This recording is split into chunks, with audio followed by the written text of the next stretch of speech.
છોટાઉદેપુર જિલ્લાની સુખી જળાશય યોજનાની કેનાલોનું 225 કરોડના ખર્ચે નવીનીકરણ કરવામાં આવ્યું, જે મુખ્ય કેનાલનું હજુ વિધિવત લોકાર્પણ પણ કરવામાં આવ્યું નથી અને તેના પહેલા મોટા ગાબડા અને તિરાડો અહીં પડી ગઈ છે. આ દ્રશ્યો છે ડુંગરવાટ ગામે જિલ્લાનો સૌથી મોટો સુખી ડેમ બનાવવામાં આવ્યો હતો. વર્ષ 1986માં આ કેનાલનું કામ પૂર્ણ થતાં 131 ગામોના ખેડૂતોને સિંચાઈનું પાણી અપાતું.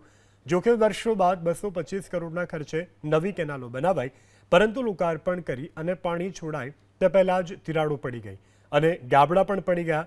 ખેડૂતોનું કહેવું છે કે જૂની કેનાલો મજબૂત હતી, નવી કેનાલના નિર્માણમાં મોટા પાયે ભ્રષ્ટાચાર થયો છે.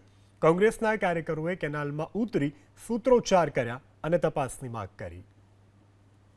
સુખી જળાશય એક ખેડૂતો માટે વરદાન સ્વરૂપનું વરદાન કહેવાય.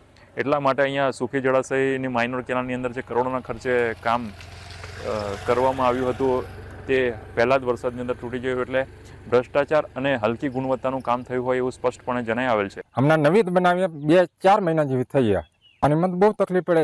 પાણી ઢોરાને પણ પાણી પીવાનું નથી મળ્યું. તો પહેલા જ વરસાદના સિઝનમાં એનું ધોવાણ થઈને કેનલ એકદમ દુર્ગ્રસ્ત થઈ ગઈ છે.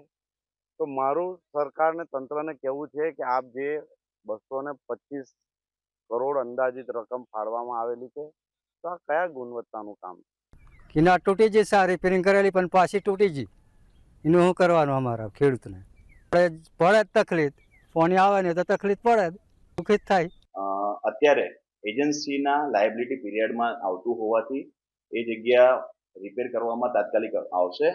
જે જ્યારે પણ અત્યારે વરસાદનું થોડું ઘણું બંધ થઈ જશે, 15 દિવસનો અમને સમયગાળો મળશે, તેમાં અમે રિપેર કરવામાં પ્રયત્ન કરવામાં આવશે.